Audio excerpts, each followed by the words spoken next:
আওয়ামী লীগ নামে কোনো রাজনৈতিক দল ছিল না। সেই আওয়ামী লীগকেও রাজনীতি করার অধিকার দিয়েছিলেন শহীদ প্রেসিডেন্ট জিয়াউর রহমান। তার বাবা যেমন চিরস্থায়ীভাবে তার ক্ষমতায় থাকতে চেয়েছেন, উনিও সেই পরিকল্পনা করেছিলেন। আপনাকে সহ দর্শক শ্রোতা সকলকে আন্তরিক ধন্যবাদ, মোবারকবাদ জানিয়ে আমি কথা বলতে চাই, আপনি যে বিষয়ের অবদান করেছেন নির্বাচন প্রসঙ্গে।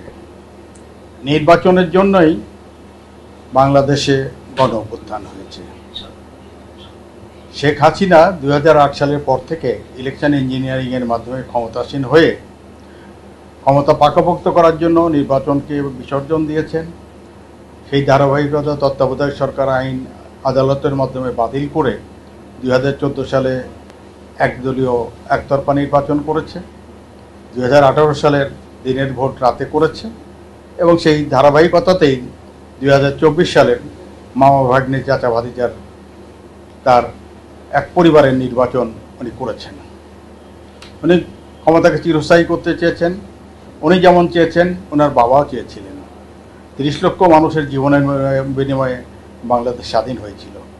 সেই স্বাধীন বাংলাদেশে উনি ক্ষমতাসীন হওয়ার পর ওনার ব্যর্থতার কারণে যে 74 সালে দুর্ভিক্ষ 2 লক্ষ মানুষ মারা গেল, মওলানা ভাসানী সহ জাতীয় মেজর জলিল সহ যারা তার বিরুদ্ধে প্রতিবাদ কণ্ঠ ছিল, তাদের কণ্ঠ স্তব্ধ করার জন্য বহুদলীয় গণতন্ত্র হত্যা করে একদলীয় বাকশাল ব্যবস্থা উনি কায়েম করেছিলেন।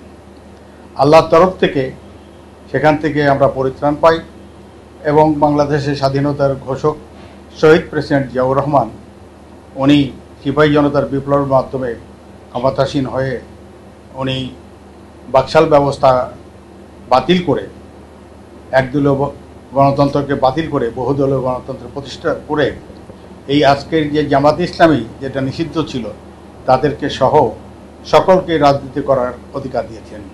এমনকি আওয়ামী লীগ নামে কোনো রাজনৈতিক দল ছিল না।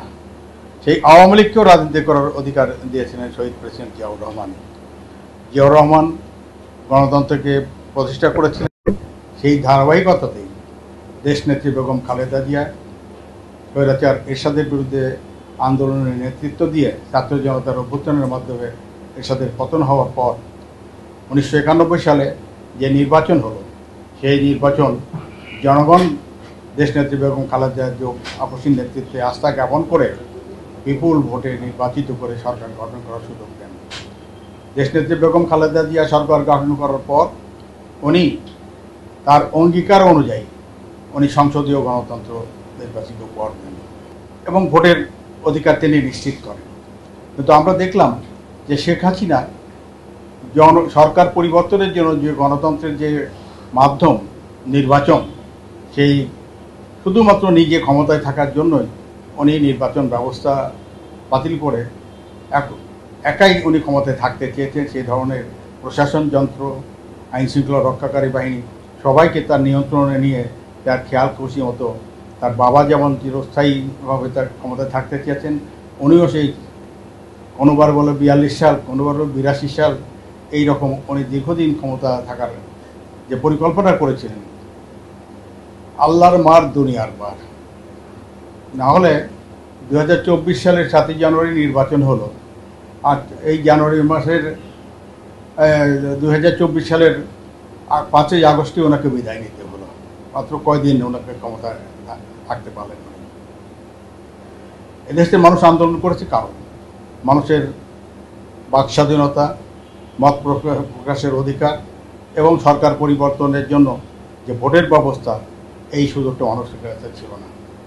আমরা হাসিনার বিরুদ্ধে 17 বছর আমরা আন্দোলন সংগ্রাম করেছি। আমাদের অনেকে জীবনদান করেছেন, আমাদের সহকর্মীরা অনেকেই অপহরণ, ইলিয়াস আলী সহ অনেকেই অপহৃত হয়ে কোথায় আছেন আমরা জানি না। এরকম হাজার হাজার বিএনপি নেতাকর্মীকে অপহরণ করে গুম করে হত্যা করা হয়েছে এবং আন্দোলনেও অনেকের গুলিবিদ্ধ হয়েছে এবং আমাদের অনেক নেতাকর্মী শহীদ হয়েছেন। এবং এই যে ছাত্র জনতার যে আন্দোলন হলো 24 সালে জুলাই আগস্টে, সেখানেও বিএনপির শত শত নেতাকর্মী শাহাদত বরণ করেছেন এবং অসংখ্য মানুষ আহত হয়েছেন।